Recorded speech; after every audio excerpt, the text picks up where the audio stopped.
Yay, it's the Brickyard 400.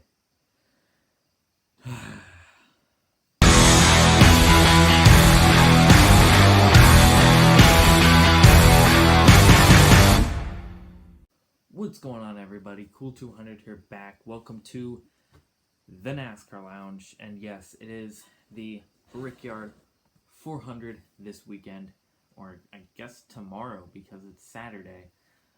Still trying to get used to the whole I gotta edit thing, so didn't record yesterday or Thursday night, which would have uploaded yesterday. I was really tired from school, and yeah. Um, anyways, few pieces of news first.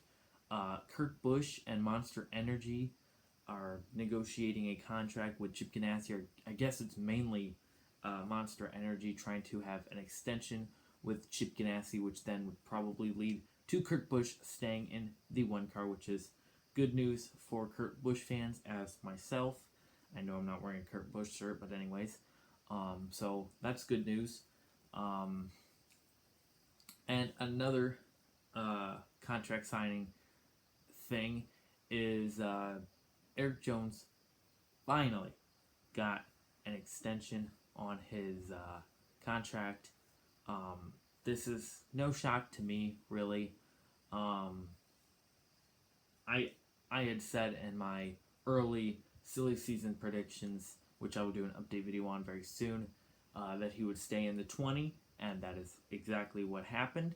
I believe Craftsman Tools, Stanley, DeWalt, all those guys are re-signing, so that's a good. It is kind of interesting that that happened under a week after he won at Darlington, so maybe that was the final nail to lock it in, but I don't know. But good for Eric Jones, very happy for him, which pretty much confirms that Christopher Bell is definitely going to that 95 for Levine Family Racing. I'm not too shocked about that, to be honest with you. I kind of figured if they would boot out Matt DiBenedetto, they would bring in Christopher Bell, let him kind of do his rookie season there, and then maybe if Eric Jones is doing poorly, they would bump him in 2021 for Christopher Bell. So, yeah. Also, a few more silly season updates here before I make a full video on that very soon. Maybe at the end of the year, we'll have to see. I heard that Go Fast Racing is possibly going to ally with Stewart-Haas Racing, which throws a wrench in what I kind of said with Clint Boyer getting the boot, possibly along with Daniel Suarez, to move in. I believe it was Cole Custer and maybe Matt DiBenedetto. I think that's what I said in the video, or they were keeping one of them. I don't know. Cole Custer, in my idea, was going to go into Stewart-Haas Racing. But if they bring in that affiliated team, Go Fast Racing, and maybe give the boot to Corey LaJoie, that would bring in Cole Custer to run the 32, and their main four cars would stay the same. So Daniel Suarez in the 41, Clint Boyer the 14, Smithfield re-signing, I believe, with Stewart-Haas, so that will leave Eric Almirola in the 10, and of course Happy Harvick in the 4 car. That leaves the question of where Corey LaJoie would go. Well, I've heard some people say, since our man David Reagan is retiring, that he could take over the 38 car for Front Row Motorsports with Matt Tifft and Michael McDowell. That could be a possibility, and that would leave the question of where the other two go, Matt DiBenedetto. Another one I forgot to mention, Daniel Hemrick. No certain plans for 2020 for him, and RCR definitely wants to move Tyler Reddick into a car, and they apparently cannot open a third car. I heard that Tyler Reddick has been talking to other teams, such as Roush Fenway Racing, so could Daniel Hemrick maybe get the bump back down to Xfinity for Tyler Reddick? Tyler Reddick does have the better stats. He has actually won in the Xfinity Series.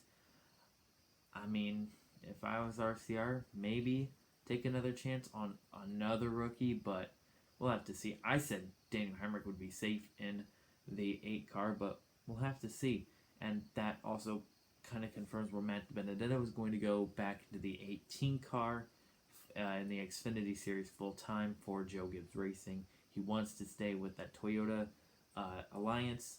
Obviously, Toyota would probably get him wins, or he would get wins for Toyota one of the ways here. So unfortunate that has to happen for him. But, maybe if Levine gets enough money and open up that 59 car in 2021, that could be a possibility. We'll have to see. So there's your kind of new silly season updates. I'll do a whole thing on it here in the near future when things really start to pick up again. Yeah. Also heard JTG had some contracts that needed to resign, like Chris Buescher and Brian Priest. I see both those things, especially Chris Buescher with the Kroger money, and what an amazing job he's been doing this season. Definitely underrated for sure. So good for him. Hope he has another year like this next year. So there's that. Now for the predictions. This is the last race of the playoffs, so I will have my playoff predictions along with my race predictions, of course. First, my race predictions. I expect it to be your normal Indy race. Very boring. Yeah. This race has definitely been hated on for a long time, I think. Especially after 2008 with the whole Goodyear tire scandal type thing. I'm not sure if it was really a scandal, but anyways, there were a lot of blown tires in that, and that was a very unwatchable race, basically. I think I even remember that race a little bit, to be honest with you. But anyways, Paul Menard has won here surprisingly, so we've had a few surprising winners like Paul Menard in a fuel run. Brad Keselowski has won here. Casey Kane has won here in 2017. I actually have that die cast. Not over here, I guess. I don't know. I know you guys can't probably see it. It's back there somewhere. Jimmy Johnson has won here. So, good drivers. Mark Truex Jr., Kyle Busch. I'm not really sure who to pick, to be honest with you. I would go with Brad Keselowski, but I'm not sure. I'm really not sure. It's hard to pick a winner, to be honest with you. I'm gonna do two picks here. I'm actually gonna pick Kyle Busch to win, because Kyle Busch actually hasn't won it all. Actually, a little while here. And then I'm gonna pick an underdog. So like someone that hasn't won yet, and that's kind of in the top 30. People are throwing out Matt Benedetto and Chris Buescher. I would have to kind of agree.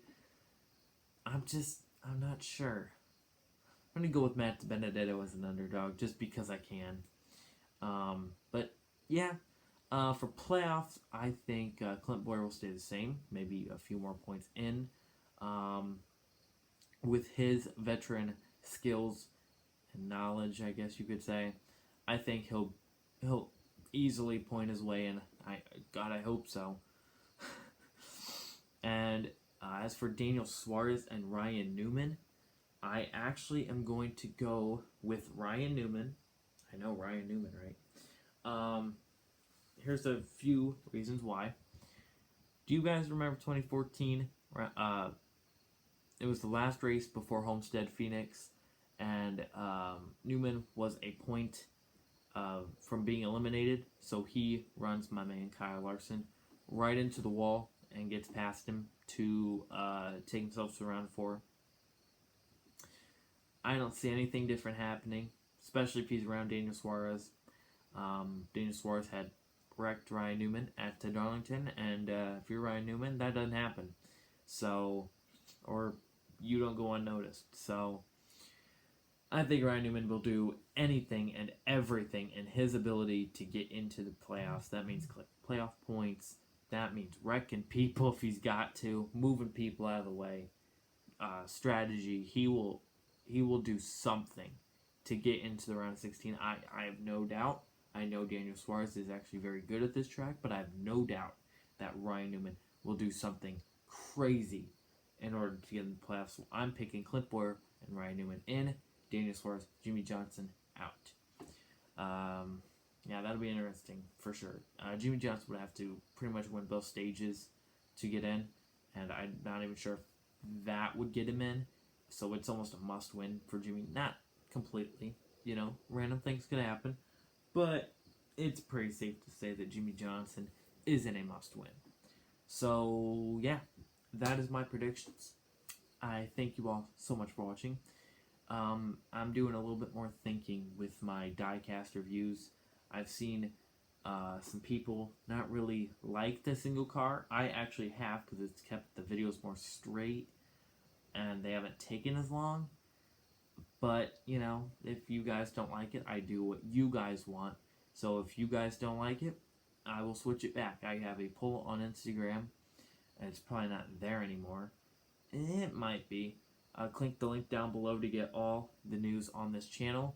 I posted tons more diecasts actually a few days ago and yesterday, and I've posted polls and stuff like that for what you guys want to see on the channel. So if you guys could help out, tell me what you want to see on the channel, that would be such a big help. I really want to know what you guys want to see on the channel, because if I don't know what to bring you guys. So I need the information, because then I can bring it to you.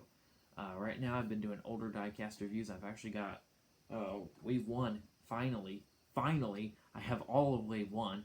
That'll come up very soon. Tons more single car reviews, and then I'm going to do another poll to see if you guys want me to bring back multi-car reviews after seeing what my normal single car reviews are like, and we'll see what happens from there. We'll see what you guys want, of course, and we'll just see what happens. So be a lookout for all that, and follow me once again on all the socials, links in the description for any updates that I give you guys. And I thank you all so much for watching. Please like this video, leave a comment, subscribe for more. Hit the bell so you're notified of every video that comes out. And have fun watching the Brickyard 400. Peace out.